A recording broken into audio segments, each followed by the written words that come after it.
installation video, we're going to take a look at our Cat 6A UTP cables and the modular plug that fits onto our cables. Our cable part numbers are 4246A and 254246A, and they're both available in 5 different colors: black, blue, gray, white, and green.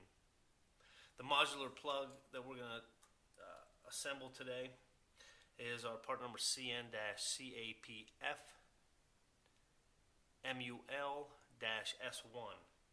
And in the bag that you'll get, you'll have the connector body with a boot on it, a dust cap type of boot. And we also have the circuitry body, or where we do the IDC connections. And then we also have field installation guide for when you're out in the field. Now this connector, many people claim it to be a tool-less connector, but there are tools required. The first tool we'll need is some cable snips, possibly a pair separation tool, but definitely we'll need a parallel crimp tool. Now a parallel crimp tool, the part number is a CN-CAT6A-crimp, and those are available.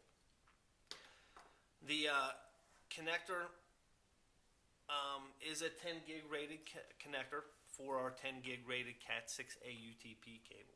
So the first thing we need to do is we need to strip back about 2 to 3 inches of the jacket to expose the conductors. So we'll go ahead and strip our jacket, and we'll have to take our ripcord and snip the ripcord off, and then take the pairs and untwist them from our spline, or H-spline, that's internally in the cable.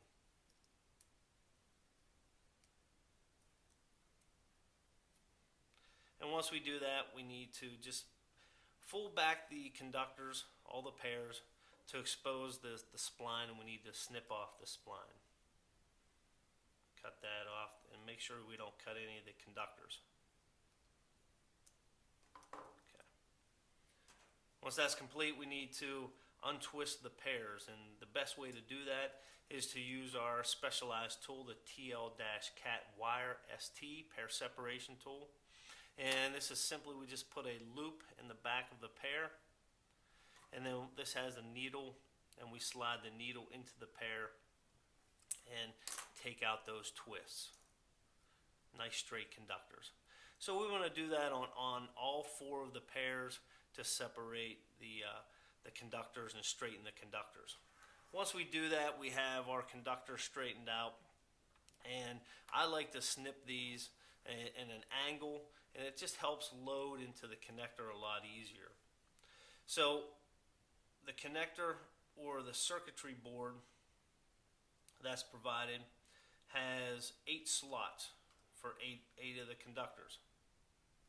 So you notice the slots here. We're going to feed the conductors into the slot, but we also have to know the color code. So we're going to use the T568B, which means white, blue, blue, green, white, green on this side of the connector, and on the other side we have white, orange, orange, brown, and white, brown.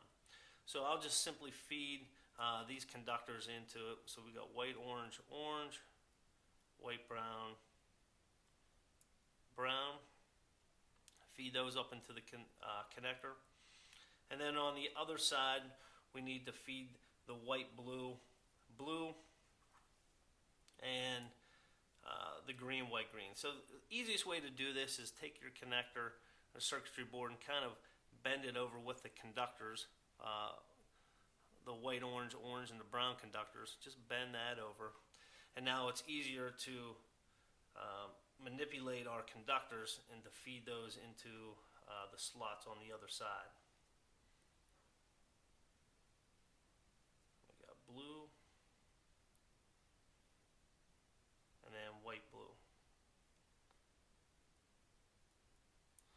So once these are fed into their slots, then we can manipulate the conductors just to feed those up into the connector body.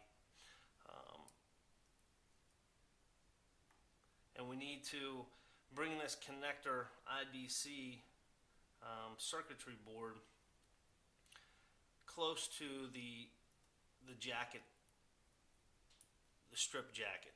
So we want to feed those up and kind of push the conductors into it. And we can also take a tool, like your wire cutter tool, and you can kind of bend this over and then kind of feed those and push and pull. And we'll do the other side.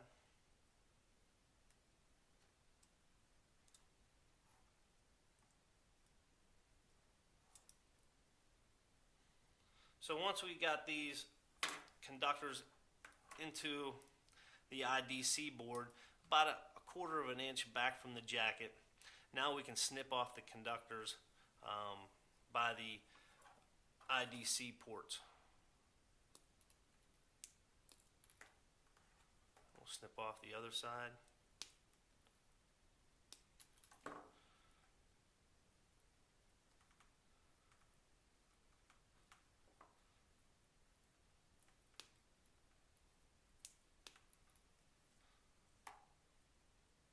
We want to snip those off flush. Once that's complete, we take out our parallel crimp tool, and these are adjustable. It's an adjustable tool, and I have it adjusted now for to fit into the connector. And we just simply push down on this and crimp the IDC. So just do it 1 or 2 times, and then we have to take this cap off of the circuitry board, and we can throw that away. Once we take that off, just take your crimpers one more time and just to make sure you have a good IDC connection on that parallel crimp. Once that's complete, we'll take our connector body and we want to feed the cable with the white blue on top. So the connector, we just want to feed it in on the top angle of the connector body. And we just want to push that in so it seats properly.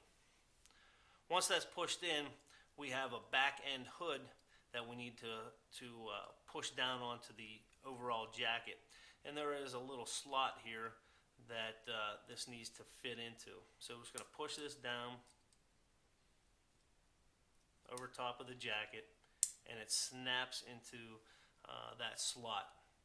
Once it snaps into the slot, we have kind of like a built-in device here that allows you to push around the jacket to make it a good, nice connection.